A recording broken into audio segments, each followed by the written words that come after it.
السلام علیکم ویورز، میں ہوں شاہین ارجمند اور آپ کو آج کی اس نئی ویڈیو میں ویلکم کہتی ہوں۔ ویورز، میری کوشش ہوتی ہے کہ ہر ویڈیو میں کچھ نہ کچھ نئی معلومات آپ کی خدمت میں پیش کر دوں، جن میں گھریلو ٹوٹکے، بیوٹی ٹپس اور ہیلتھ کیئر ٹپس کا جو سلسلہ شروع کیا تھا وہ آپ نے بہت زیادہ پسند کیا۔ آپ کے کمنٹ سے آپ کا پیار اور آپ کی پسندیدگی کا اندازہ بھی ہوتا ہے۔ اسی سلسلے میں معلوماتی ویڈیوز میں مزید اضافہ کرتے ہوئے آج میں آپ کو یہ بتانے جا رہی ہوں کہ فریج میں گوندھا ہوا آٹا جس کی روٹی کھانے سے آپ کی جان کو بھی خطرہ ہو سکتا ہے۔ میں اپنی تمام بہنوں کو آج کی اس ویڈیو میں یہ بتاؤں گی کہ کیوں فریج میں گوندھا ہوا آٹا خطرناک ثابت ہو سکتا ہے، کیونکہ یہ صرف ہم ہی نہیں بلکہ ایشیا کے اکثر ممالک میں کھانے میں روٹی کو پسند کیا جاتا ہے کہ یورپین کنٹریز میں نہیں ہے۔ دن ہو یا رات ہو، گھر میں خواتین کھانے میں گرم گرم روٹی پیش کرتی ہیں۔ کے لیے کبھی کبھار خواتین آٹے کو پہلے سے گوندھ کر رکھ لیتی ہیں تاکہ جب روٹی بنانی ہو تو آٹا گوندنے کی جھنجٹ نہ رہے، زیادہ دیر بھی نہ لگے، کیونکہ فریج میں رکھا ہوا یہی آٹا مختلف بیماریوں کو گھر میں بلانے کا سبب بن جاتا ہے۔ ویسے ہمیں اکثر لگتا ہے کہ گھر والوں کی عادت ہوتی ہے کہ وہ آٹا بچ جانے پر فریج میں رکھ دیں تاکہ بعد میں اسے استعمال کیا جا سکے،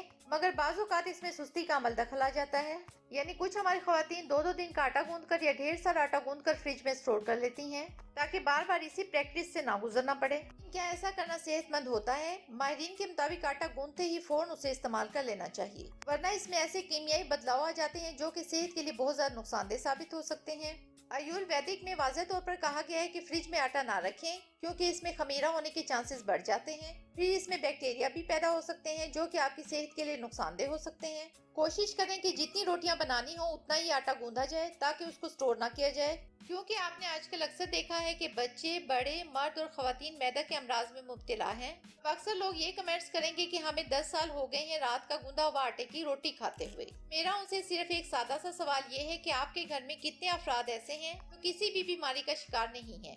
جن میں معدہ میں گیس، تیزابیت، جلن، درد وغیرہ جیسے مسائل شامل ہیں، اور یہی امراض بعض اوقات جان لیوا ثابت ہوتے ہیں، کیونکہ جب معدہ میں خرابی ہوگی تو اسی کی وجہ سے بہت ساری بیماریاں حملہ آور ہو جاتی ہیں۔ یہ پریکٹس پہلے والے لوگوں میں نہیں تھی اور وہ ان بیماریوں سے محفوظ رہتے تھے، جیسے کہ آج بھی دیکھیں دیہاتوں میں بوقت زود آٹا گوندھا جاتا ہے، لیکن شہروں میں یہ عادت عام ہے، اور یہی وجہ ہے کہ شہر کے لوگوں میں بیماریاں دیہات کے لوگوں سے زیادہ پائی جاتی ہیں۔ اور ویسے بھی شہروں میں جو دکانوں پہ آٹا دستیاب ہوتا ہے وہ بالکل تھرڈ کلاس کوالٹی کا ہوتا ہے، اس میں سے سوجی اور دیگر صحت کے لیے مفید غذائی اجزاء نکال لیے جاتے ہیں، باقی جو آٹا بچ جاتا ہے وہ صحت کے لیے اتنا مفید نہیں ہوتا۔ تو میری آپ بہنوں سے ایک گزارش ہے کہ ایک تو آٹا بوقت زود گوندھیں تاکہ آپ کی اس تھوڑی سی محنت سے آپ کی پوری فیملی بہت سی بیماریوں سے بچ سکے، اور دوسرا میرے اس میسج کو ان سب کے ساتھ شیئر کر دیں جن سے آپ پیار کرتے ہیں۔ تو مجھے دیں اجازت، ملتے ہیں ایک اور زبردست ویڈیو کے ساتھ، تب تک کے لیے اللہ حافظ۔